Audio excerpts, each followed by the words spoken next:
صاحب یہ رہنمائی فرمائیں کہ اگر روزہ کے دوران عورت کو مخصوص ایام شروع ہو جائیں تو روزہ کا کیا حکم ہوگا اور اس روزہ کی قضا کا کیا حکم ہے؟ اب دوران روزہ اگر عورت کو مخصوص ایام کا سلسلہ شروع ہو جاتا ہے تو روزہ چاہے نفلی ہو یا فرض ہو، جیسے ہی عورت کو مخصوص ایام شروع ہوں گے روزہ اس کا ٹوٹ جائے گا، اور بعد میں پھر اس روزے کی اور جتنے روزے ان ایام میں اس کے رہ جائیں گے بعد میں پھر ان روزوں کی قضا کرنا یہ اس کے اوپر لازم ہوگا۔ اور خواتین چونکہ ان مسائل سے غافل ہوتی ہیں، خواتین کو چاہیے کہ ان مسائل کو سیکھیں،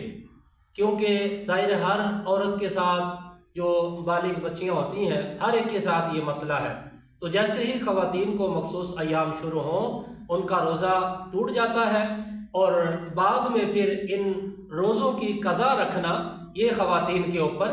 لازم ہوتا ہے۔ جس طرح اب رمضان شریف کے روزے ہیں، فرض روزے کا حکم یہ ہوتا ہے کہ فرض روزہ رکھا ہوا ہے اور مخصوص ایام کا سلسلہ شروع ہو گیا تو اب اس روزے کی قضا رکھنا یہ فرض ہوگا، لیکن اگر رمضان شریف کے علاوہ کسی اور دن جس طرح نفلی روزے رکھے جاتے ہیں، کسی عورت نے نفلی روزہ رکھا ہوا تھا اور مخصوص ایام شروع ہو گئے تو پھر اس روزے کی قضا بھی واجب ہے، یعنی وہ روزہ رکھنا بھی لازم ہوتا ہے۔